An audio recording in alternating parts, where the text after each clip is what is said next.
Welcome, fifth graders, to Home Learning, Day 30th, May 11th, 2020. Ready for some U.S. history? Well, let's get to it. Boys and girls, it was nice checking in with you on the Zoom video conference. It's great to see everyone. Everybody looked really good. And it's good to know that you've been looking at these videos a little bit. The American Revolution video that you guys watched, I certainly thought was an excellent video. Really summarized it well. And it's really important to understand that as we move into the rest of American history. So let's take a look at what's happening in our study right now. So, after the American Revolution and independence from Great Britain, certainly a new nation was born. However, there were a lot of growing pains that the United States would have to go through. We start off with something called the Articles of Confederation, which was a little bit of a law that kind of governed the relationship between the states.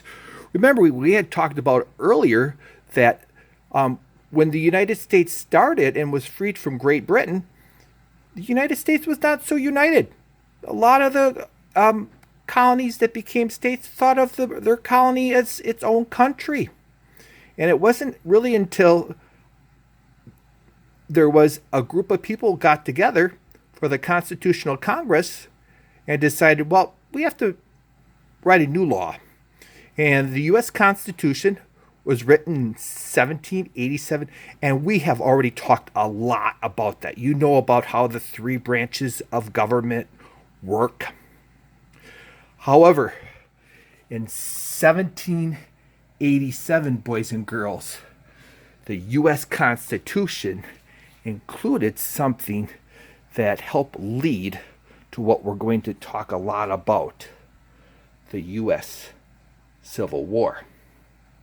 But before we get to that, let's just recap about America then growing with the Louisiana Purchase in 1803, and we have already talked about the wonderful adventures of Lewis and Clark and their journey across that new part of the United States. Well, shortly after that, the United States had a big growing pain called the War of 1812, where we had a war with Great Britain again. And it didn't go so well for us overall. We actually lost the war. But many Americans thought of it as a victory because we really did stand up to Great Britain, which was still considered the great power in the world. And when the War of 1812 ended, the French were able to trade with us a little bit more, and that helped our economy. So one really interesting fact about the War of 1812, which I think is super interesting, is that during the War of 1812, the British actually captured Washington, D.C. and burned it down to the ground. And that was not a good thing. And who knows what would have happened if it wasn't for, like, almost some people call it a miracle. As the British were encamped after burning down the city, a tornado went through their army and destroyed it. So they limped back to Canada. The War of 1812 continued, and we often think of the War of 1812 that as the time in which we received the Star-Spangled Banner by Francis Scott Key. During one of those battles of the War of 1812, he wrote the famous national anthem for us, the Star-Spangled Banner. Now, boys and girls, we talked a lot about how America and then the United States expanded. And one part we did not talk about was how the United States expanded during the Mexican-American War of eight. Well, it ended in 1848, and that's the time at which the United States earned that big chunk of land that was to the west of the Louisiana Purchase. And we had talked about that. That was one of the questions that the Lewis and Clark adventure brought up, is who was going to rule that part of the continent? And that question was answered in 1848 when the United States defeated the Mexican army. So that gave us a big chunk of what we call the United States today. As we move into our discussion on the United States Civil War, we should prepare our note sheet and break it into our different sections like we always do: people, events, causes, and effects this time. If you want to add questions in there, that would be awesome, or learns also. Those are some things that you should think about as you learn about the American or the United States Civil War.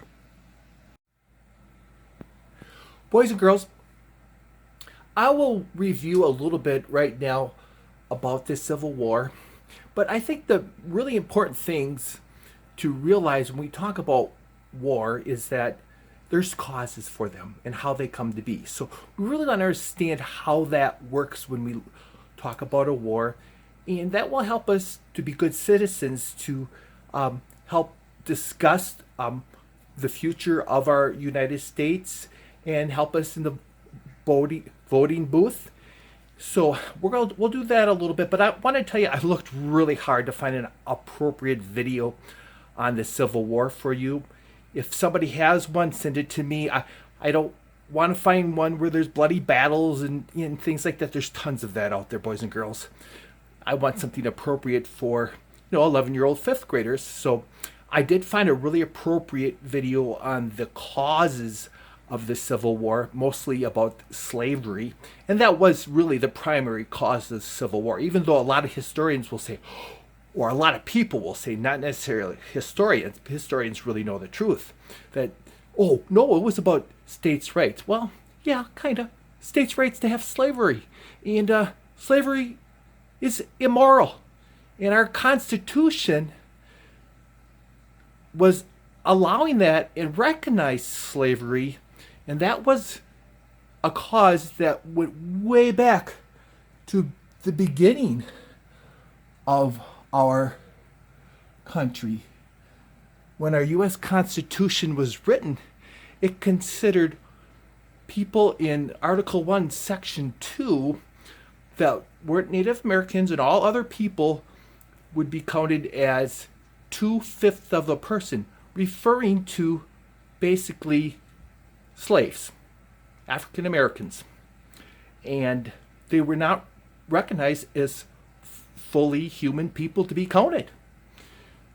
So that certainly was a problem, and it's one of the foundations, if not the main foundation of the Civil War. Boys and girls, let's start by taking a look at the map of the United States at the time of the beginning of the Civil War. You can see that the colors that are in blue, those states, those would be considered the Union states, or the states that did not have slavery.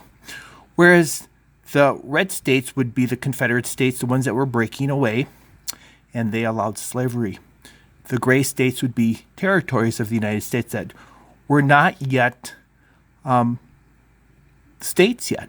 And that was part of the argument. Which ones of those states would be considered slave states and which ones would be free states? So that was part of some of the things they argued about back then. So let's move on. Boys and girls, leading up to the Civil War, the South had developed more of a agricultural-based economy, and a lot of it had to do with labor-intense crops like tobacco and cotton. And in order to make a profit, the southern plantation owners owned a lot of slaves to do the work. And it basically just comes down to that. The life of a slave was very difficult. Slaves had no rights. They were considered property. Slave owners were taxed on their slaves. And it was just really not a good life. Boys and girls, leading up to the Civil War, the northern states were developing more an industrial economy, making of things, making of products in factories. And their labor came from immigrants coming from Northern Europe, people from Ireland and Germany looking for a new life in America. The life of immigrants working in these factories was also very difficult too. But immigrants weren't slaves, and they did have options, and they became Americans. Abraham Lincoln spoke against slavery. Shortly after he was elected president, South Carolina seceded from the Union in 1860, starting a domino effect with other states in the South. Eventually, these states that seceded from the Union picked this man, Jefferson Davis, to be their president to lead their new country. Boys and girls, the stage was now set for the United States to have its bloodiest war. In this war, Americans were killing Americans. The first battle was set to take place just south of Washington, D.C., and this battle was called the Battle of Bull Run. In this battle, a lot of spectators showed up thinking, it was going to be an easy victory for the Union side, because the Union seemed to have more professional soldiers that were on their side, and the people who came out to watch this show did not realize that the people from the South also had some well-trained people and a desire to be separate from the Union. And miscalculations were made, and it turned out to be, many historians say, a victory for the Confederacy. The beginning of the war did not go so well for the Union side.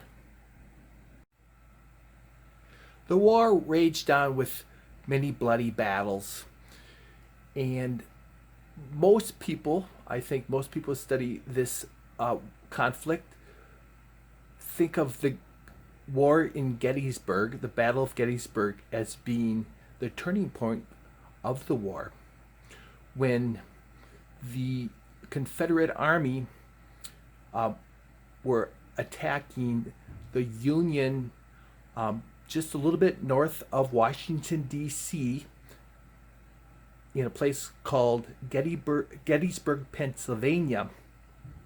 A horrible battle happened, and when all said and done, the Union side won. The Confederates suffered many casualties, as well as the Union side, but that really was a turning point of the war.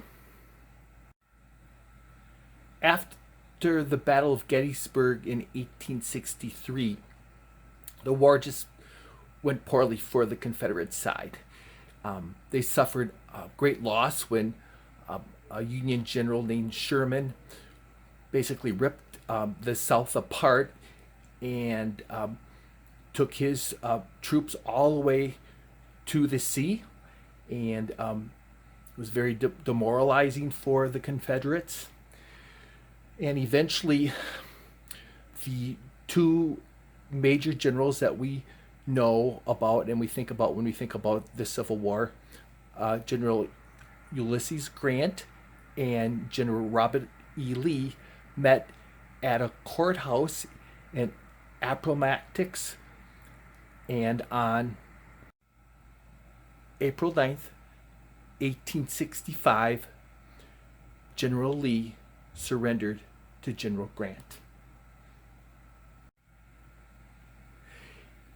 Eventually, in 1865, the 13th Amendment was passed to the Constitution, which ended slavery.